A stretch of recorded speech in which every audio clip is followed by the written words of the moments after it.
It wasn't the betrayal that broke me. It was the ease in her smile, the kind that says you were never even in the running. I told her I'd be in Denver for a 3-day conference. Booked a fake flight, packed a fake bag, even kissed her goodbye. But I never left the city. Instead, I checked into a short-term rental 15 minutes from our house.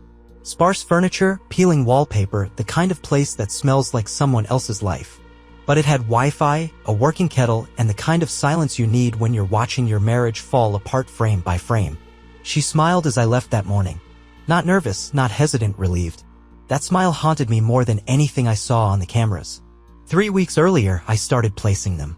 One in the hallway, another in the kitchen. Living room. Bedroom. I told myself I wouldn't watch live, that I'd wait for something definitive. But the first night I sat on that creaky rental couch, sipping burnt coffee from a paper cup, and I cracked. I opened the feed. Nothing. She made tea. Watched a baking show. Fed the cat. Nothing scandalous unless you counted the way she lingered near her phone like it held oxygen. The thing is, I didn't do this out of jealousy. Not at first. It wasn't paranoia. It was a hypothesis. Something had changed. The perfume she used to wear only on anniversaries. The red lipstick that had vanished for years and suddenly returned. The way she used the phrase, "he gets me," in a conversation that didn't involve me. I stopped sleeping. Rewatched clips in the early morning hours, studying every movement like a film editor dissecting a scene. I learned things. She bites her thumbnail when she lies. Twirls her hair when she's waiting for someone. By the end of day 1, I had 12 hours of footage and 0 proof. By the end of day 2, I had 3 notes scribbled in my journal. She spent 14 minutes on the couch staring at the door. She changed outfits twice. She laughed. Out loud. Alone. Except she wasn't alone. At 11:08 p.m. the door opened. She didn't flinch. No surprise. No, "What are you doing here?" Just a casual glance and that smile, the same one she gave me when I left. He didn't show up on camera. I made sure of that. Angled every lens to protect my own sanity. If I saw his face, I'd never be able to unsee it. But I could hear them. Muffled voices. Laughter. Ice clinking in glasses. Then footsteps, hers, lighter, faster, leading away from the kitchen. She never brought him into frame. I don't know if that was guilt or instinct or a sick sense of mercy. Maybe she knew I'd be watching. Maybe that was the point. She looked happy. And that's what ruined me. Because I wasn't hoping to catch her cheating. I was hoping I was wrong. And now? Now I needed to know everything. She didn't lie with her words. She lied with her choreography, scripting moments she thought I'd believe in the exact places I'd never look. The first day, nothing happened. She vacuumed the hallway, microwaved leftovers, watched a rom-com she claimed to hate. Around dinner, she ordered Thai food, Panang curry, her usual, and left the delivery tip in cash like always. If I hadn't been watching, I might have believed she was exactly who she'd always been. At 8:57 p.m. she changed into my hoodie. The navy one from college, the one with the fraying sleeve and bleach stain on the cuff. She curled up on the couch, legs tucked under her like she used to when we were still new. She poured herself a glass of red, set her phone down, and pressed play on another episode. At 9:13, my phone buzzed. "Miss you. Wish you were here." For a full minute I just stared at the screen. Then I checked the feed. She was on the couch. Wine in her left hand. Remote in the right. No phone in sight. I rewound the camera. At 9:13 p.m. she had been in the kitchen, standing by the sink, phone in both hands, expression flat. Not smiling. Not sentimental. Just efficient. That's when it hit me, the lie wasn't in the words. It was in the placement. She wanted me to feel something. Picture her missing me, cuddled in my hoodie, sipping wine, waiting for me like a memory on pause. But the reality was colder. She sent the message with a blank face, walked into the living room, and played a scene, one I was supposed to imagine. She wasn't just lying. She was producing it. That night I didn't sleep. I rewatched the footage like it was a crime scene. Rechecked every timestamp. Synced every text with camera angles. By sunrise, I had pages of notes. Her patterns. Her tells. The little inconsistencies she couldn't see from her side of the mirror. I wasn't waiting for a mistake anymore. I was waiting for her to forget she was being watched. They didn't look guilty. They looked synchronized. Like this was just another Thursday. Day 2. 4:42 p.m. A knock. She was in the kitchen, rinsing a wine glass. But she didn't hesitate. No glance at the peephole. No cautious steps. She moved fast, too fast, like muscle memory took over. That was the moment I knew. She opened the door and smiled, not the way she smiled for me, but with this easy softness. No effort. Like she'd been smiling at that face for a long time. He stepped inside like he belonged. Jason. My best friend. The one who helped me pick out her engagement ring. The one who carried me home the night before my wedding. The one who cried when he held my newborn son. He walked in without removing his shoes. No pause at the threshold. Just strolled in like it was his kitchen, his evening. He kissed her on the cheek. Not romantic. Not dramatic. Worse, it was casual. Practiced. Comfortable. I didn't move. Didn't breathe. Just stared at the screen like blinking might erase it. They talked in the kitchen. I couldn't hear everything, but I saw the little touches. A hand on the small of her back. Her shoulder brushing his. Laughing with her head tilted, eyes half closed, not because something was funny, but because she wanted him to see her laugh. And I saw something else too. A beer in his hand from my fridge. One I bought. The same kind he always stole from my garage during game nights. He still remembered which shelf I kept them on.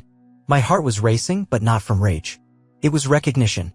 100 old memories came flooding back, the camping trips, the bachelor party, the nights we'd stayed up talking about life like it was a puzzle we'd both eventually solve. And he'd chosen this. He'd chosen her. Behind my back, in my home, using my name to unlock the life I thought I'd built with both of them. It wasn't just infidelity. It was a collaboration. She didn't look like someone who was cheating. She looked like someone who had already left and just hadn't told me yet. I still haven't watched the full recording. I made it 6 minutes in. That was enough. It started with laughter, hers, the kind that echoes. The kind I used to chase like a reward, coaxing it out with bad impressions and burnt pancakes. But this laugh wasn't for me. It was freer. Reckless. Like joy with no consequence. She called him Jay. I blinked at the screen. Jay. A name she'd never used for him before. Not in public, not in passing. When we were all friends, it was always Jason. Proper. Polite. A buffer. Nicknames are intimacy's fingerprints. They stood in the kitchen. My kitchen. Where we used to dance barefoot at midnight, arms around each other, half asleep, humming along to old songs. The space looked the same, but it felt foreign, hijacked by new choreography. He touched her waist. She didn't pull away. Didn't freeze. She leaned into him, lazy and liquid, like she belonged there. Like the touch was a routine they'd rehearsed a dozen times already. I felt it, the emotional dislocation. Like watching strangers live inside my memories. Like everything I'd built was just a set and now the real actors had arrived. There was a pause in the footage. A moment where she turned her face toward him, slow and deliberate. Her eyes closed like she was absorbing him, memorizing him. And in that silence I realized something. I wasn't watching a mistake. I was watching a decision. I clicked pause. Not because I couldn't take it, but because if I kept going, I wouldn't come back the same. There are certain images that rewire you. Reprogram your sense of worth. And 6 minutes was all it took to make me doubt whether I'd ever really known her at all. Because the way she moved with him. It didn't feel like betrayal. It felt like replacement. Infidelity isn't always loud, sometimes it brushes its teeth and waits patiently for morning. He left his toothbrush in the downstairs bathroom. Not the master bath. Not a bag packed in guilt. Just placed. Like he'd be back. I saw her put it there the next morning. Clean, deliberate. She tucked it into the second cup, the one we used for guests. The one that always stayed empty unless my parents were visiting. She didn't hesitate. Didn't glance at the camera.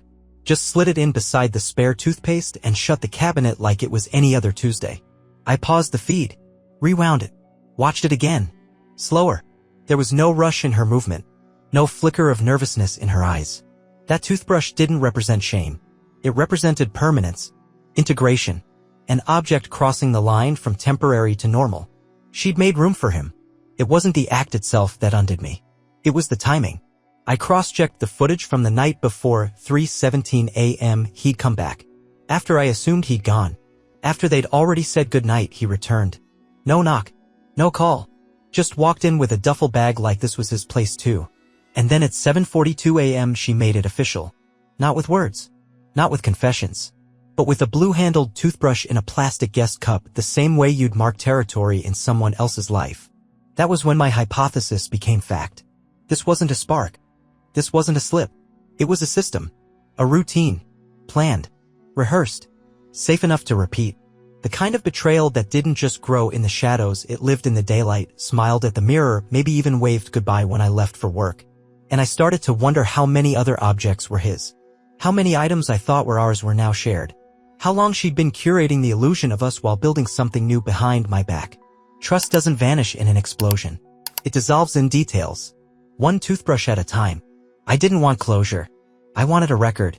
Proof that the death of us had a timeline and that he'd signed it too. My finger hovered over his name in my contacts for 20 minutes. Jason. Still saved under best man. I didn't call. I imagined it though. The sound of his voice, casual, familiar, oblivious. Maybe he'd answer like nothing was wrong. Maybe he'd smile as he said my name. And what would I say? How's your Tuesday? Still sleeping with my wife? No. I didn't want the sound of his voice in my ears. Didn't want to hear him lie with that same ease he used to toast to our future. I wanted silence. Something pure. Something I could control. So I did the only thing that made sense. I started writing it all down. Page after page. A timeline carved in ink. Day 1, 9:13 p.m. She texted me, I miss you from the kitchen. Not the couch. Not with the wine. Day 2, 4:42 p.m. he knocked. She opened the door too fast. 5:04 p.m. he grabbed a beer from the fridge without asking. 5:17 p.m. he kissed her behind the ear. She closed her eyes. I built a ledger of betrayal. Not emotion, evidence. Every timestamp like a nail. Every note a quiet funeral for the trust one used to breathe in without noticing. Names. Movements. Phrases. Even the way she poured wine for him just halfway. She used to do that for me too. Said full glasses made her feel nervous. Apparently not nervous enough. It felt clinical, detached. But there was nothing neutral about it. Each entry cut a little cleaner. Sharper. Like shaving off the hope that maybe, somehow, this was still salvageable. I wasn't documenting pain anymore. I was processing an autopsy. I didn't need to say a word. The truth speaks louder when you don't try to explain it. I left the flash drive on the kitchen counter. No note. No message. Just data. Raw, undressed truth. 6 days of footage. 6 minutes of footage too far. Dozens of quiet, calculated betrayals, each one time-stamped, organized, color-coded. I didn't knock. Didn't linger. Just let myself in with the key I still had and left the evidence where she wouldn't miss it, right beside the fruit bowl she never touched. Then I drove. 2 blocks away. Parked. Killed the engine. And waited. It was 5:17 p.m. when she pulled into the driveway. She moved slower than usual, phone clutched in her hand, scrolling. Probably texting him. Probably asking if he was still coming by. Still pretending it was just harmless company. At 5:41 p.m. the porch light flicked on. Signal received. 2 minutes later, his car turned the corner. Jason. Of course he was early. Of course he still had that smug confidence in his parking. He didn't even straighten the wheels. Just rolled into my driveway like the past week hadn't already indicted him. At 5:46 p.m. the front door slammed. Loud. Sharp. Final. He didn't stay. No half-hour linger. No usual comfort in his stride. Just a blur of motion back to his car. She didn't chase him. That told me everything. Not a single frame of that day required interpretation. There was no ambiguity left. He had seen what I wanted him to see, what he never thought I was capable of capturing. The silence between the slam and her next move felt like a victory. She didn't text me. Didn't call. She knew what was on that flash drive. And for the first time in days, maybe weeks, I smiled. Not because it was over, but because she finally understood I'd been watching the whole time.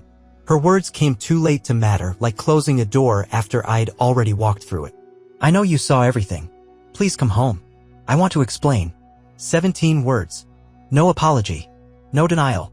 Just carefully arranged syllables balanced between confession and desperation. I read it once, then deleted it. Not out of rage, that stage had passed, but because I no longer needed it. Her words were too late and too small for the scale of the truth I'd unearthed. I didn't want explanations. I had footage. Unedited. Unscripted. Moments she never thought I'd see, playing on loop inside my skull long after the camera stopped recording. There was nothing left for her to clarify. I knew her silences now. I'd memorized the way she looked over her shoulder before laughing with him. The way her fingers curled around his sleeve when she thought no one was watching. Except I was. I knew which nights they slept in the same room. Which mornings she made coffee just the way he liked it. I even knew when she started wearing perfume again, not for me, but for him. A scent I hadn't smelled in months, blooming behind closed doors. Her message didn't try to undo it. It just acknowledged the wreckage.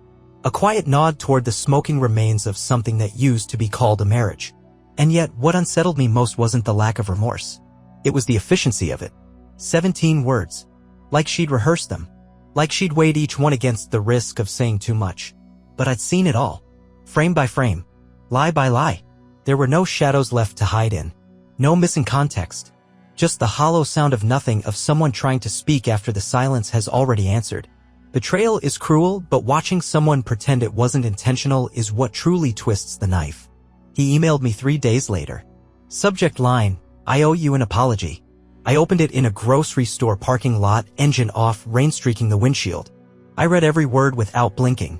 Not because I was curious, but because I wanted to see how he'd try to rewrite what I'd already recorded. He said it just happened. Said they never meant to hurt me.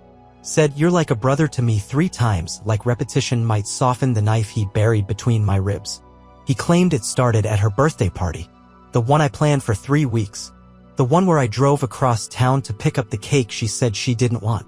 The one where I saw them laughing by the fire pit, her hand brushing his arm, and told myself not to read too much into it. He said it was a mistake. A mistake. But mistakes don't leave toothbrushes in guest cups. Mistakes don't grab beers from a friend's fridge like they've done it a dozen times before. Mistakes don't show up with wine and certainty and kiss someone's wife in the kitchen where their son's birthday balloons still cling to the ceiling. This wasn't a mistake. It was a decision. And not a one-time lapse either. It was a quiet, systematic transfer of loyalty. From me to him. From truth to secrecy. From friendship to something sharp and self-serving. He didn't say my name once in the email. Just man and brother, and I hope you can forgive me. He hoped I could forgive him. But forgiveness doesn't come after betrayal. It comes after ownership. After someone says, yes, I wanted her. I wanted what you had. I took it because I thought you'd never know. But Jason didn't say that. He never would. Because cowards don't confess. They rationalize. Betrayal isn't the knife, it's the moment you realize someone you loved chose to use it. There are images burned into my mind. Not the obvious ones. Not the kiss. Not the laughter. Smaller things. The way she smoothed her hair before opening the door. The way she stood on her toes just slightly, like she wanted to appear lighter when he looked at her. The way he looked at her, not like someone stealing, but like someone collecting what he thought had always been his. Those are the things I can't unsee. I moved out quietly. No confrontation. No final monologue. No keys left on the counter. She came home to a half-empty closet, missing shoes by the door, and silence where my routines used to hum. I didn't leave a note. What was there left to say? She already knew the story. She'd lived in it. Jason's car hasn't been back since. She's alone now. I'm not sure who she's crying for. Maybe for him. Maybe for me. Maybe just for herself, for the version of her that thought she could have both lives and never get caught. But it doesn't matter. I used to think betrayal was like an explosion, sudden, violent, unmistakable. But it isn't. It's subtle. It's 1,000 small cuts you don't notice until someone points to the blood. It's realizing that while you were busy loving someone, they were slowly positioning the knife. And worse, they didn't even flinch when they took it from your best friend's hand. That's what stays with you. Not the affair. Not the lies. But the ease of it. The coordination. The quiet choreography of 2 people deciding that your trust was worth less than their temptation. Now, when I close my eyes, I don't see betrayal. I see them standing in my kitchen, close but not touching, rehearsing their lines with their eyes. Smiling like there were no consequences. Like love was a game and I was already off the board.